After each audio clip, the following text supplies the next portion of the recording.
Ooh, distractions can lead to our unhappiness and how to focus with brain wonder. Who's ready to turn up your brain wonder and beat those distractions? Because they are powerful, aren't they? My gosh. Okay, they rob our joy, is what the research shows us, and we'll get into that in a bit. So, why are you here? Why did this topic interest you? What's the last distraction you were trying to beat?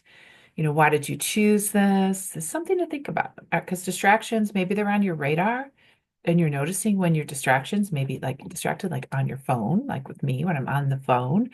And then they know how to play with our dopamine, they meaning, the attention seekers of the world, because it is attention economy, meaning grabbing our attention is worth their money, their time. Why? Because they're trying to sell us or market to us. So who's they? So a lot of people, we ourselves are trying to get people's attentions, right? So when we're trying to share our message, work with others, we are trying to, keep people's attention. As parents, sometimes we're trying to get people's attentions.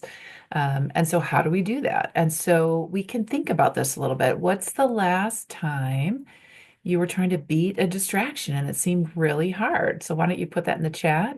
Go ahead. I'd love to hear about it.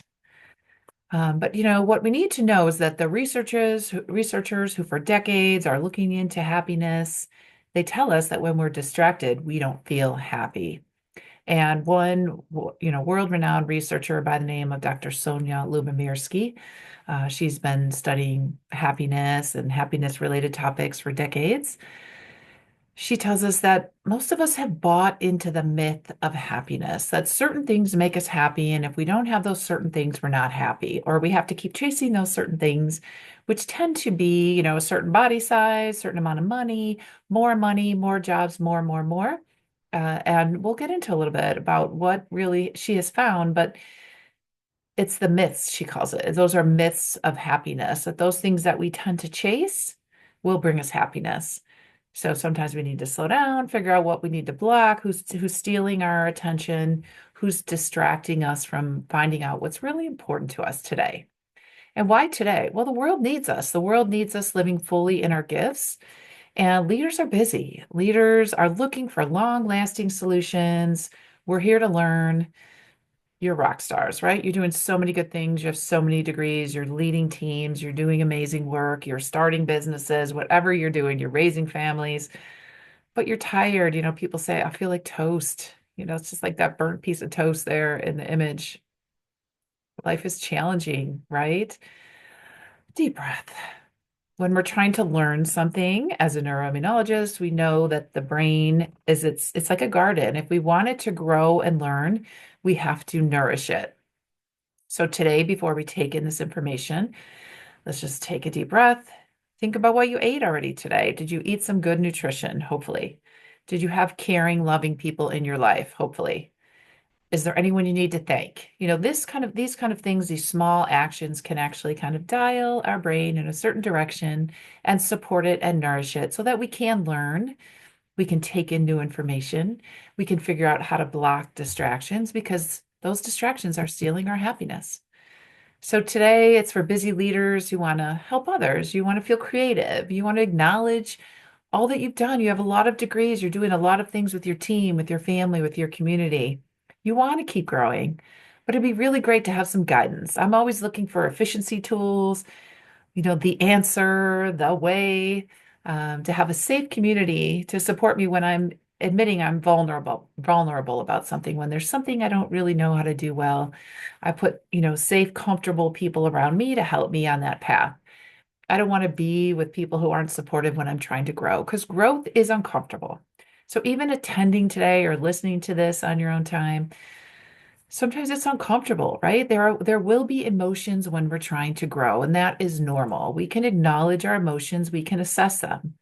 We can stop and think periodically. This is what I do in my WAG, my Women Accountability Group. It's for busy women leaders, women who lead humans, or who are building their own teams because they're building their own businesses, or women trying to hit that next level goal, or just trying to find how to rebalance because life has been really busy, just trying to slow down, figure out what's important to you. But, right now, what are you feeling when you think about distractions? When you think about, I do want to feel valued. I want to feel supported. I want to focus. I want to feel like I have an impact in this world. What feelings come up?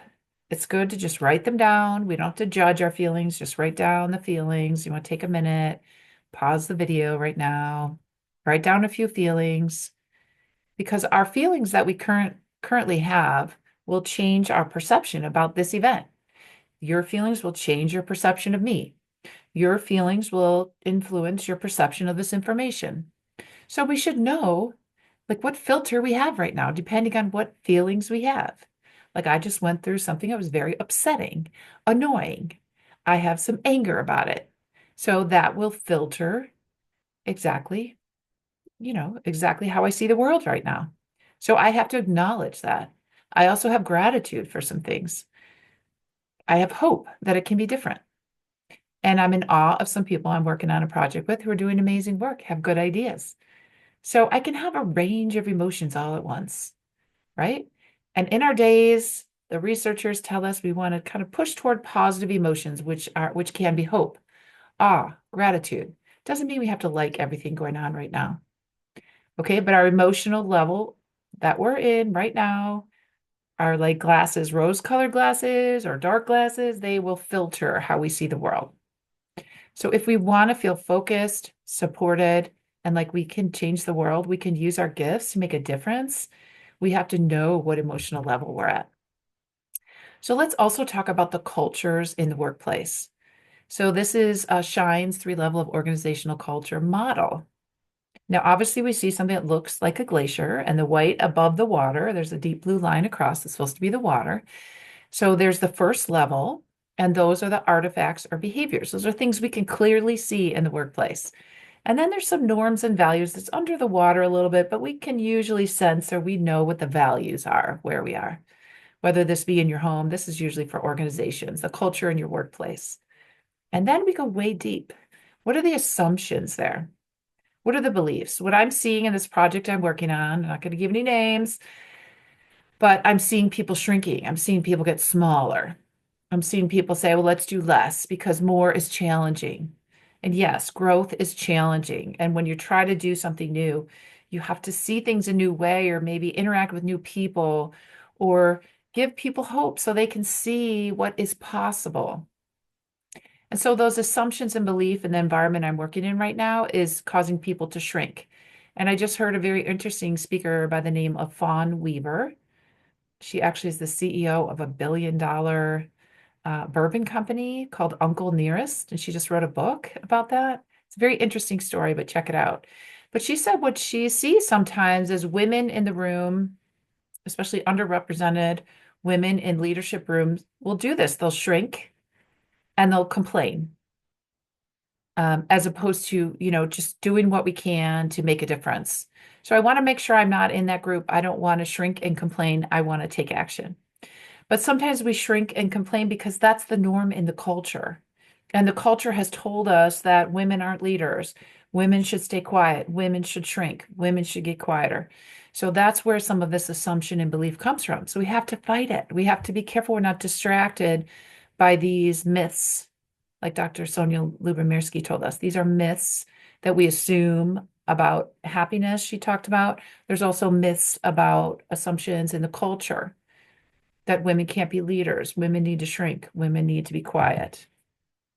So sometimes the workplace is just like this image, we're trying to be the beautiful pink lotus flower floating above the muddy water. But what are we growing in? What's the culture underneath? And that's exactly what Shine's organizational model of culture shows us. There's things we can't see. But, when things break down, they leave nutrients. So we can grow from a lot of the things in the culture that's in the water, obviously. These flowers are growing. So we have to pick and choose what we can grow from. So I'm in healthcare, I'm a physician. In medicine, women are reporting very high levels of stress in the environment, a lot of symptoms of burnout, insufficient time to do their work, lack of control, gender discrimination. These are the realities in healthcare and many other organizations. But yet, women are doing great work. Women are having positive outcomes in their work. Just like that Fawn Weaver I just heard, the CEO, she built $1 billion business. And there's no women, no, she said, no women of color, no persons of color that have ever built a bourbon business like she did. It was all white men that she has been developing this company, her own company, where all the other companies in this field are all white men leading. But she had incredibly positive outcomes because she had her core culture that she grew in her company, and she was very strategic. So I would look her up on YouTube, would hear her some of her talks, or I didn't hear a TED talk, but I heard her interviewed on podcasts and things. Fawn Weaver, FAWNWEAVER. Very impressive. So, but what about back to you? Do you remember a day you started a new job and you're like, "Ooh, I got it. I arrived." That's that happiness myth that Dr. Lubomirski talks about. It's like we hit a level and we think, "Cool, we're happy for the rest of our lives because we got this position." But what she reminds us in her book is we get used to things. We get used to things, and we have to remind ourselves of what's good and also keep growing to feel vital. But now these days, some days you think like, how can I get through this day? Where am I going? What's important to me?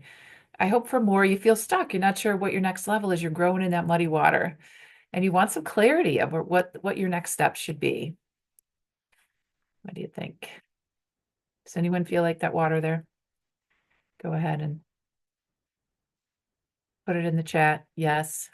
Feel like that I'm growing. I'm trying to grow in that muddy water. My goodness. My slide stopped moving. Let me do that again. Let's see what happens. Zoom got stuck. Okay. So let's go. And if we're talking about moving forward, let's go back a little bit. I'm going to talk to you about brain vitality. So, how do we feel vital as busy women leaders? You lead humans, you lead teams. How do you keep it active, exciting? Well, I like to talk about brain vitality. There's so many distractions. There's people pulling our attention all day long, right? Sometimes it's just putting out fires. So, how do we drive as opposed to just reacting to people throughout our day? Because I want you to feel like you're rocking it, you're living it, you're owning it, you feel empowered, you feel creative. So, how do we do it? Well, believe it or not, these are the things we need to prioritize when we want to really focus. So, we said today we're talking about distractions. So, let's talk about finding fun. We can build our focus, block distractions by adding more fun in our lives. How is that? Why does that matter? We can also protect our melon. We can fine tune our energy. I'm going to go over this with you. I have a 9-step formula in Brain Fresh. This is what I go over in my women accountability group. You're welcome to join me. Just reach out. I'm glad to share more details with you. But we meet regularly to hit our goals, clarify our goals. We have a 3-bucket approach because life is a lot of gray and a lot of floundering and a lot of I'm too tired to figure out what's important to me. So we just get 3 buckets of what's important to us at this quarter, figure out our goals, figure out our buckets, figure out our goals, figure out our weekly tactics, and everything else is a no. That's how we just X out our distractions, right? And there's other things we do. We make sure we have support around us. And there's 3 ways we do that. And then we also make sure that we're having a courageous impact in this world. We're making a difference. Our work is meaningful. And there's ways that we can do that too. And I get into that in our WAG, but we're focusing on focus. Okay, so let's stick with the first 3, the yellowish lotus flower petals.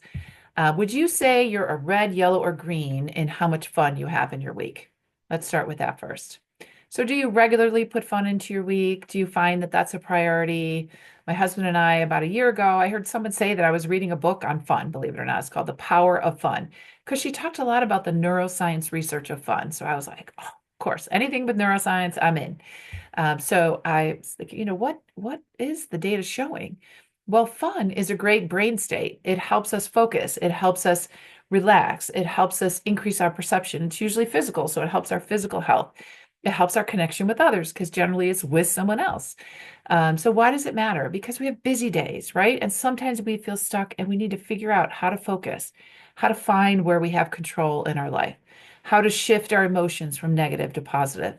These are all the things that fun can do. So it's really great that there are ways to do this. If you want some books to dive into, you need more evidence, you're the evidence kind of person, read the book called Positivity by Barb Fredrickson. She's another researcher for decades looking at how to find happiness, balance, what the power of positivity is in our lives. And she teaches that we need to have 3 to 1 positive emotions over negative emotions.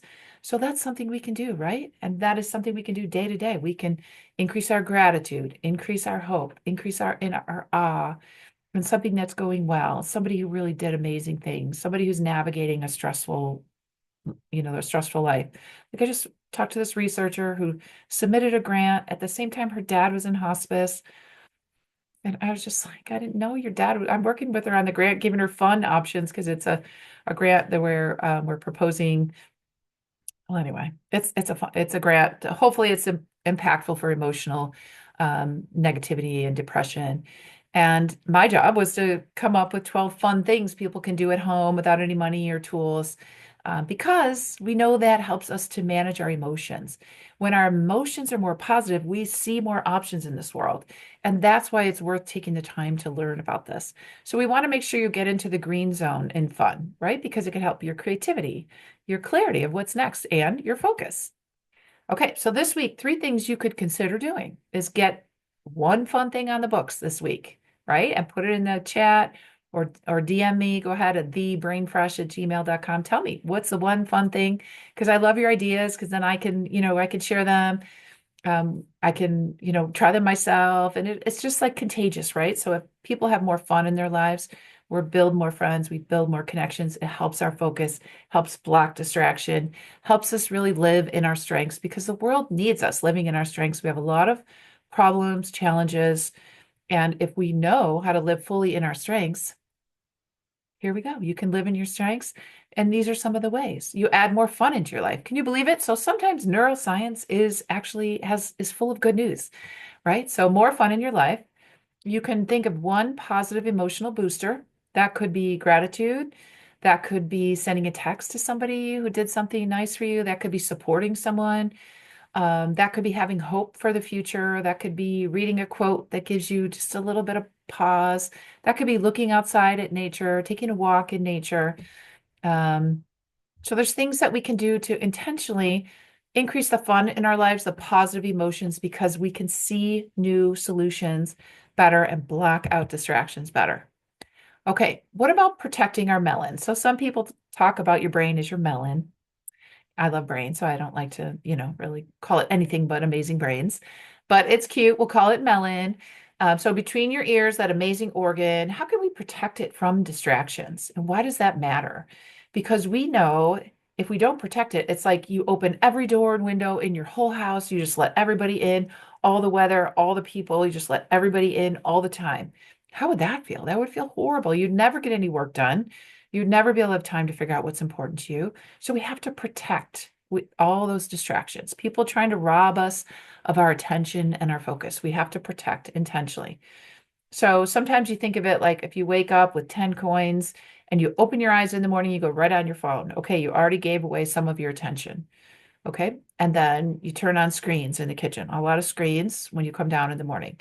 Okay, you're giving away your attention. And especially in the morning, it's a low sugar time in your brain. So you don't want to give away a lot of your emotions because we're sensitive. We're more sensitive then with low sugar in our brain. So we may believe something, we may not have all the energy to think really critically about something. So we have to be careful what we expose our brain to right away in the morning. A lot of people I know do their Wordle before, when they just open their eyes. Okay, the Wordle's not going anywhere. You could do it later in the day, right? So we have to be careful. Who are we sharing our attention with? So we want to protect it. We talked about like a garden, like it needs some nourishment, it needs some watering, of course it needs movement, it needs sleep, it needs rest. And see your primary doctor. What do you need? Are you taking care of your whole body? That's important because that's where your melon lives, right? So are you red, yellow, or green in protecting your melon? Do you let people in? Are you on the phone? Do you have multiple screens? Sometimes I give workshops in corporate spaces and people have, a laptop open and 2 phones open while I'm speaking. And that just happened at a workshop where it was a small group around a big table, so maybe like 10 people, and 2 phones open and a laptop open. So I gave them the money. I gave them each some money actually. And I said, okay, give me a quarter back if you have one screen open. Give me a quarter for every screen you have open. So somebody had to give me 3 quarters back because you're just sharing your attention. So we know that you're not able to focus as well. So how do we protect it? Our brain is our essence, right? It makes us us. It helps us to perceive the world, helps us to interact with the world, helps us to plan for our tomorrows. So it provides our attention and our energy. And taking care of it can decrease our risk of burnout, right? Um, and it gives us fortification from, a tough environment. It gives us creativity. So we have to be careful about protecting our melon. So what can we do this week? You could have those three buckets of focus. You could realize our emotional level, our emotional stance is influencing our focus level. And we could realize that every time we stay distracted, it's robbing our joy. So we have to be careful and say no to things that are trying to rob us, right? Especially of our joy. Our joy is important and it feels good. The last one. So how do we fine tune our energy throughout our workday? I don't think we talk enough about this, but do you have any tools to get recharged through your workday? Are you red, yellow, or green? What do you think? Why does it matter? Because we work long, stressful days and we have this myth or this magical thinking about working hard, just work for 12 hours, work for 14 hours. So many healthcare workers work at least 12 hours, sometimes work an extra six, work, 24-hour shifts. And first responders, it's just really magical thinking that that amazing melon of ours can just focus straight without some fine tuning. So we need to kind of give it recharge moments, just like we do our phones, right? So we know we have to recharge our phone, like mine is plugged in right now. So we have to recharge ourselves as well. And what does that? What helps us recharge our focus and our energy through the workday? Well, thank goodness there are research studies on this. So we know what, and a great book, if you need a lot of evidence, you're the evidence kind again, read Dr. Boyatzis' book called The Resident Leader. He talks a lot about the importance of stepping away from work 3 times a day for at least 10 minutes and influencing our parasympathetic setting. That's our relaxation, that's our rest and digest setting of our nervous system. How do we do that? We'll talk about it. We can look at nature, take a walk in nature. We can appreciate somebody. We can take a deep breath for a couple minutes. We can check in with our emotions. You see the overlap with some of these actions? They all help us with our focus and blocking distractions. So there's 9-step process. We can put our brain in the green for focus. And what do you need today? Do you need more focus at your work? Do you need more support to get this stuff done? Do you need to feel like you have value and that you're leaving an impact in this world? Brain wonder can help with all of these things. So today we have some new insights into culture. We talked about brain wonder. We talked about some challenges. We talked about emotional distress in the workplace, how it's contagious, how it will influence how we see our days. There is a clear neuroscience framework I built. I share it with people in my coaching and my presentations in corporate and in my WAG group. I call them my Women Accountability Group. So those are for busy women leaders who feel like their focus is just floundering. Okay, so there are solutions. That's the good news. And some of them are really fun. So we don't have to wait to be chosen. We don't have to wait for an urgency to put out fires. We can put these things into place today. So which was your favorite? Did you like the fun? Did you like the protect? Did you like the fine tune? Go ahead and put it in the chat and you can tell me. And we have choices. We all have choices today. You have choices today. You can make a change. You can keep up with the status quo. You could do what you like. We can focus and change the world with your gifts, right? So focusing is really important so that you can live fully in your gifts. We can add brain wonder. We can take these focus building actions. We could fight distractions. I believe in you. I know you can do this stuff. And then you can think about it. What did I like today? What spoke to you today? What questions do you have? Just go ahead and reach out to me through that QR code. What appeals to you most? Do you like the idea of focusing as a leader, or do you feel like you need more support in this? You don't like to go it alone because we shouldn't go it alone. When we're growing, when we have a set a goal, we want to make sure we build that accountability group. That's what I do with my group called Women Accountability Group. Do you want to have impact at work? Do you want to feel like your work matters, but you're not sure how to get there? Or do you just need all of it? We address all of it in my Women Accountability Group. I call it WAG. I have a dog, Leo. So we talk about wagging, just because it is fun and it can be lighthearted, but it's important work. The research shows us how to build our focus, how to build our support so that we can make a difference in this world. So I'm all against inefficiencies, right? All right. Well, thank you for your time. Reach out with questions. Feel free to email me at thebrainfresh@gmail.com. I appreciate you joining and listening.